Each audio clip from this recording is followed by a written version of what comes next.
आपने देखा होगा कि आपके क्लास में कुछ स्टूडेंट ऐसे होते हैं जो ओवर इंटेलिजेंट होते हैं, जिसका आईक्यू लेवल बहुत ज़्यादा होता है। उससे जो कुछ पढ़ाया जाता है वो तुरंत याद हो जाता है। जब भी आप कुछ उससे पूछो तो वो एज इट इज आपको पूरा सुना देता है। जो भी पढ़ता है उसे लंबे समय तक याद कर पाता है। तो इसके पीछे क्या कारण होता है? तो इसके पीछे जो कारण होता है उसे मेमोरी पावर कहते हैं। उस स्टूडेंट का मेमोरी पावर स्ट्रांग होता है। जिसका मेमोरी पावर जितना स्ट्रांग होगा वो उतना ही बेहतर होगा पढ़ाई में, उसे उतने लंबे समय तक लॉन्ग टर्म मेमोरी में याद रहेगी और वो एक टॉपर स्टूडेंट बनता है, टॉपर स्टूडेंट कहलाता है। तो ये सब कुछ डिसाइड जो होता है वो मेमोरी पावर पे डिसाइड होता है। तो सर मेमोरी पावर बढ़ाने के क्या तरीके हैं, क्या मेमोरी पावर बढ़ाने के टिप्स हैं, चलिए समझते हैं इस वीडियो में। सबसे पहले अगर हम बात करें तो हमारा जो ब्रेन है, ये ब्रेन कैसे काम करता है? तो हमारे ब्रेन के पास एक नर्व सेल होते हैं, न्यूरॉन होता है, ठीक है। न्यूरॉन एक ट्रांसमीटर की तरह काम करता है जो माइंड में हमारे ब्रेन को एक मैसेज पहुंचाता है, मैसेंजर की तरह होता है। और ये न्यूरॉन ही एक्टिव होता है जिससे हम मैसेज जो है ये ब्रेन तक पहुंचता है। और न्यूरॉन क्या करता है, एक हार्मोन रिलीज करता है जिसका नाम होता है डोपामिन। और ये एक रिलैक्सिंग हैप्पीनेस वाला हार्मोन है। और जिसका डोपामिन लेवल जितना बढ़ेगा उसका मेमोरी पावर जो होगा वो स्ट्रांग होते जाएगा। तो ये डोपामिन लेवल बढ़ाते कैसे? तो इसके लिए हमें क्या करना होता है, हमें फोकस के साथ पढ़ाई करना होता है, चैलेंज लेना पड़ता है। डोपामिन लेवल बढ़ाने के लिए एकदम कंसिस्टेंसी के साथ फोकस होके काम करना पड़ता है। जब भी आप काम करेंगे और आनंद महसूस करेंगे, जब आप आनंद महसूस करेंगे तो आपके अंदर से डोपामिन रिलीज होगा। और डोपामिन रिलीज होगा तो ये आपके मेमोरी को बूस्ट करेगा, ब्रेन को एक्टिव करेगा, ज्यादा तेज करेगा। तो ये सब तरीके होते हैं। कुछ साइंटिफिक मेथड की बात करें तो सबसे पहले जो साइंटिफिक मेथड है लर्निंग पिरामिड। लर्निंग पिरामिड क्या कहता है, ये रिटेंशन रेट बताता है। एवरेज रिटेंशन रेट होता है स्टूडेंट का।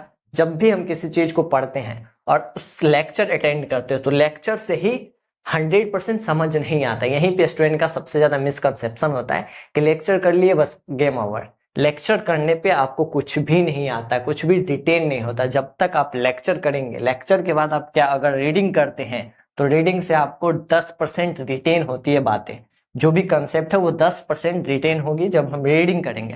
और जब हम ऑडियो विजुअल करते हैं, जब उसको सुनते हैं तो हमें 20% जो होता है वो रिटेन होता है। जब उसी का हम डेमोन्स्ट्रेशन करते हैं, डेमोन्स्ट्रेशन का क्या मतलब होता है, एग्जाम्पल करते हैं, एक्टिविटीज लगाते हैं, प्रैक्टिकल करते हैं, इस तरह से अगर हम उसको अप्लाई करेंगे तो 30% जो होगा वो रिटेन होगा बातें। जब उसको हम डिस्कस करते हैं, आपस में ग्रुप डिस्कशन करते हैं, उसका चर्चा करते हैं, तो हमें 50% बातें समझ आने लगती है, रिटेन होने लगती है। जब इसी चीज को हम प्रैक्टिस करते हैं, बार बार प्रैक्टिस करते हैं, तो प्रैक्टिस करने से 75% जो भी टॉपिक आप पढ़ते हैं वो रिटेन होने लगते हैं। जब हम टीच अदर्स करते हैं, किसी को पढ़ाते हैं, टीच समवन एल्स, किसी को भी अगर हम पढ़ा दिए तो उससे 90% बात जो है वो रिटेन होती है। तो रिटेन कैसे होता है? जब भी आप कोई टॉपिक पढ़ेंगे, लेक्चर करने से 100% रिटेन छोड़ो, 0% भी रिटेन नहीं होता है। लेक्चर के बाद अगर आप रीडिंग करेंगे तो 10% रिटेन होगा, ऑडियो विजुअल लगाएंगे तो 20% रिटेन होगा, उसका डेमोन्स्ट्रेशन करेंगे तो 30% रिटेन होगा, डिस्कस करेंगे उसको आपस में तो 50% रिटेन होगा, प्रैक्टिस करने पे 75% रिटेन होता है। और जब आप किसी को पढ़ा देंगे, जो भी टॉपिक पढ़े उसको आप दूसरे को समझा दो तो उससे आपको 90% बात जो है वो रिटेन हो जाएगी। तो रिटेन होने का ये लर्निंग पिरामिड क्या कहता है, ये क्या तरीका है जिससे हम किसी भी चीज को रिटेन कर सकते हैं। तो ये लर्निंग पिरामिड है, साइंटिफिक प्रूफन मेथड है, तो आपको इसको अप्लाई करना है। इसके बाद अगर हम बात करें फॉरगेटिंग कर्व की, फॉरगेटिंग कर्व क्या होता है, ये एक फॉरगेटिंग कर्व है, एक ग्राफ है जो आपको बताता है कि आप किसी भी चीज को कितने समय बाद भूलते हैं। जैसे मान लो हम कोई टॉपिक पढ़े, वो टॉपिक अगर हमको 100% याद हो जाता है, 100% डेटा अगर आपके पास आ गया है, तो वो डेटा क्या होता है, जब आप 20 मिनट बाद उस डेटा को में से 30% आप भूल जाते हैं। जब भी आप किसी भी टॉपिक को 100% पढ़ लिए, 100% समझ गए, तो 20 मिनट के बाद क्या करेगा, 30% डेटा आपका रिमूव हो जाएगा। तो आपके पास 70% मात्र डेटा बचेंगे, 30% आप क्या करेंगे, भूल जाएंगे, 30% फॉरगेट कर जाएंगे। और यही चीज अगर 1 घंटा बाद बात करा जाए, 1 घंटा बाद किसी भी चीज के पढ़ने के 1 घंटा बाद हम 50% डाटा भूल जाते हैं। 50% डाटा क्या करते हैं, भूल जाते हैं। और यही चीज 1 हफ्ता बाद बात करा जाए तो 1 हफ्ते बाद, 7 डेज बाद हम 90% डेटा जो है वो भूल जाते हैं। ये फॉरगेटिंग कर्व कहता है कि जब आप किसी भी चीज को 100% याद कर लेते हो तो उसके 20 मिनट के बाद आप क्या करते हैं, 30% डेटा भूल जाते हैं। यही 1 घंटा बाद क्या करते हैं, 50% डेटा भूल जाते हैं। और 7 दिन का अगर आपका गैप हो गया तो 90% डाटा जो है 7 दिन के बाद आप भूल जाएंगे। तो ये फॉरगेटिंग कर्व की मदद से आप क्या कर सकते हैं, अपनी इस पॉइंट पे रिवीजन को ट्रिगर कर सकते हैं। आपको ये पॉइंट अगर मालूम चल गया कि इस पॉइंट पे आप कितना बोलते हैं तो उस समय आपको रिवीजन करने की जरूरत है। रिवीजन को ट्रिगर करो, आपको रिवीजन, जैसे आप कोई टॉपिक पढ़ लिया तो उसके 10 मिनट के बाद रिवीजन कर लो। 10 मिनट के बाद क्या करेंगे, आपको रिवाइज कर लेना है। जैसे आप पूरा एक दिन पूरा पढ़ लिए तो एक दिन में आधा घंटा आपको निकालना है, 30 मिनट। हर एक दिन 30 मिनट क्या कर दो, रिवाइज कर लो। जब आप पूरा पढ़ लिए एक दिन के अंदर, तो आप पढ़ लिए तो शाम में नाइट में जब पूरा कुछ पढ़ लो तो उसका 30 मिनट के बाद रिवीजन कर लो। फिर इसी तरीके से 7 दिन में एक दिन आप रिवीजन कर रखिए, 7 दिन जैसे है। उसके बाद आप एक दिन आपको रिवीजन करना है कि 7 दिन के बाद आपका डेटा जो होगा वो 90% फॉरगेट हो जाएगा, 90% आप भूल जाएंगे।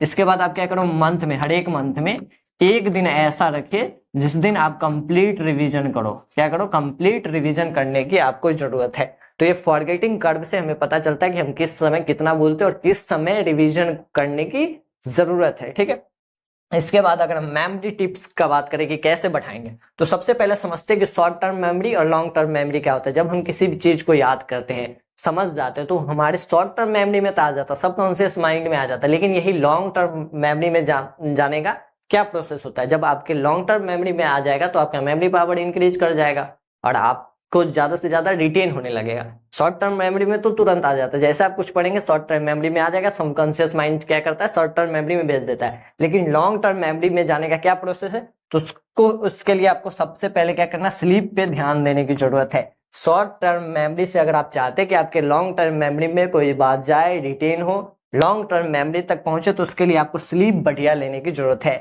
कम से कम 8 आवर्स आपको स्लीप करने की जरूरत है। एक नॉर्मल व्यक्ति के लिए बात करा जाए तो 8 घंटे की नींद काफी जरूरी होती है। अगर आप एक स्टूडेंट है, एग्जाम भी नजदीक है, तो मिनिमम तो आपको 6 घंटे स्लीप लेने ही लेने हैं। यहीं पे स्टूडेंट गलती कर देता है, आपको स्लीप 6 घंटा करना है। माइंड जितना, मतलब स्लीप के बाद जितना रिलैक्स होगा, आपको उतनी चीज अच्छे से याद हो पाएंगे। तो स्लीप काफी बड़ा फैक्टर होता है शॉर्ट टर्म मेमोरी से लॉन्ग टर्म मेमोरी तक जाने में। तो आपको मिनिमम 6 आवर्स स्लीप करने हैं। इसके बाद लॉन्ग टर्म जाने का क्या प्रोसेस है कि लॉन्ग टर्म मेमोरी के लिए आपको क्या करना है, रिवाइज करना है। अब जब भी कोई बात पढ़ो तो उसको ज्यादा से ज्यादा रिवाइज करो, रिकॉल करो, रिकॉलिंग करना है। आपको क्वेश्चन का प्रैक्टिस करना है, आपको टेस्ट लगाते रहना है। जितना आप टेस्ट लगाएंगे, इस सब फैक्टर से आपका क्या होता है, लॉन्ग टर्म मेमोरी पे बात जाने लगते हैं। रिवाइज से, रिकॉल से, क्वेश्चन प्रैक्टिस से, टेस्ट से। शॉर्ट टर्म मेमोरी पे तो तुरंत आ जाता है। अगर आपको लंबे समय तक याद रखना है, लॉन्ग टर्म मेमोरी तक ले जाना है, तो इसके लिए पहला फैक्टर है कि आपको स्लीप अच्छी करनी है, 6 घंटे तक की स्लीप लेनी है। इसके बाद आपको लॉन्ग टर्म मेमोरी में ले जाने के लिए रिवाइज करना होगा, रिकॉल करना होगा, क्वेश्चन की प्रैक्टिस करनी होगी, ज्यादा से ज्यादा टेस्ट लगाने होंगे। ये सारे तरीके होते हैं जिससे आप शॉर्ट टर्म मेमोरी से लॉन्ग टर्म मेमोरी तक ले जा सकते हो और आपको चीजें जो होगी वो लंबे समय तक याद होने लगेगी। अगर मेमोरी टिप्स की बात करें, ये कुछ मेमोरी टिप्स जो आपको फॉलो करने हैं जिससे आपके मेमोरी पावर है वो बढ़ सकते हैं। तो सबसे पहला मेमोरी टिप जो है वो है विजुअलाइजेशन। पावर ऑफ विजुअलाइजेशन आपको भूलना नहीं है। आपको जब भी कोई टॉपिक पढ़ रहे हैं तो उसको विजुअलाइज करके पढ़ो, ज्यादा से ज्यादा आप समझ के पढ़ो, आपके अंदर विजुअलाइज करो, उसको फील करो। आप जब भी विजुअलाइज करके पढ़ेंगे तो आपके मेमोरी में ज्यादा जाएगी, मेमोरी में ज्यादा देर तक रह सकते हैं। तो विजुअलाइज करने के क्या तरीके हैं, तो विजुअलाइज करने के लिए आप डायग्राम का इस्तेमाल कर सकते हैं। कोई सा भी टॉपिक पढ़ते हैं तो उसको आप डायग्राम बना के पढ़िए। उसका आप 3D वीडियोस देख सकते हैं जो आपके इंटरनेट पे मिल जाएगा, अवेलेबल है। तो 3D वीडियोस में देख सकते हो। एनिमेशन किसी भी टॉपिक आप एनिमेशन देख लो, उससे क्या होगा, आपको ज्यादा देर तक याद रहेगा। आप विजुअलाइज कर सकते हैं, कोई सा भी टॉपिक पकड़े तो आपके माइंड में विजुअलाइज हो जाएगा, उसका एक इमेज बनने लगेगा। जब भी आपके माइंड में इमेज बनने लगेगा तो आपको वो लंबे समय तक याद रहेगी। ठीक है, इसके बाद दूसरा टिप्स का बात करें तो दूसरा टिप है लिंक स्टोरी / इमोशन। जब भी आप कुछ पढ़ें तो उस टॉपिक को क्या एक स्टोरी में बना के पढ़े, एक स्टोरी से लिंक करके पढ़े, उसको इमोशन से जोड़े। जब भी आप किसी टॉपिक को स्टोरी से जोड़ेंगे, इमोशन से जोड़ेंगे, तो वो चीज आपको लंबे समय तक याद रहेगी। कोई सा भी टॉपिक पढ़े, मान लीजिए हिस्ट्री पढ़े, हिस्ट्री का कोई सा भी टॉपिक पढ़े तो उसको एज ए कहानी लो कि ये कहानी था ऐसे से, तो कहानी जो है वो आपको लंबे समय तक याद रहेगी। कोई इमोशन से अगर आप जोड़ लिए तो आपको लंबे समय तक याद रहेगा। कोई बोरिंग पैराग्राफ है बोरिंग पैराग्राफ है तो उसको आप इंटरेस्टिंग बनाओ। इंटरेस्टिंग बनाएंगे तो आपको लंबे समय तक याद रहेगी। इंटरेस्टिंग बनाने के लिए आप कोई सा भी कहानी बना लो, रैंडम कोई सा भी कहानी बना लो।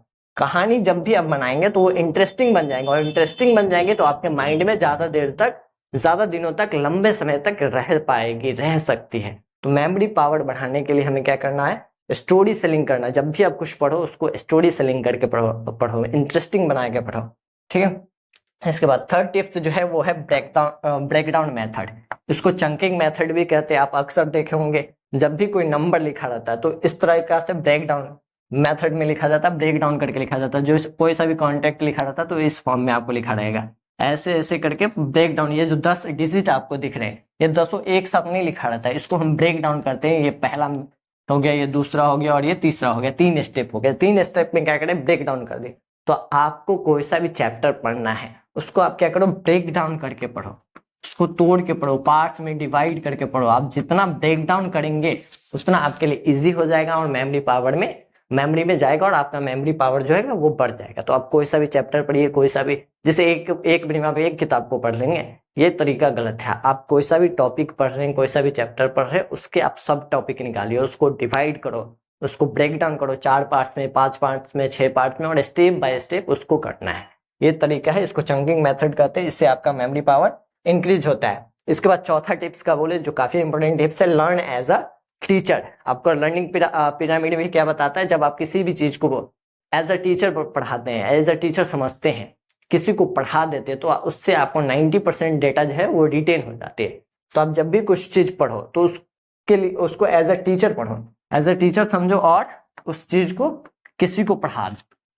Teach someone other.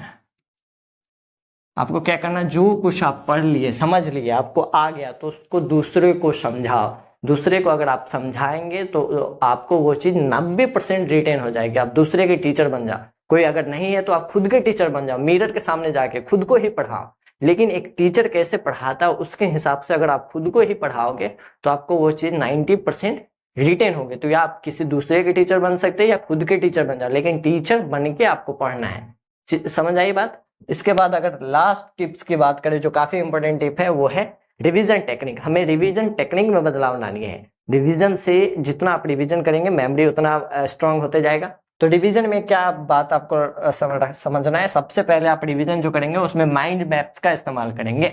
Mind map क्या होता है, जैसे कोई टॉपिक पढ़े, ठीक है, उस टॉपिक के अंदर जितने इंपॉर्टेंट, एक चैप्टर के अंदर जितने इंपॉर्टेंट टॉपिक होता है उसको आप एक पेज में लिखो, माइंड मैप बना लो।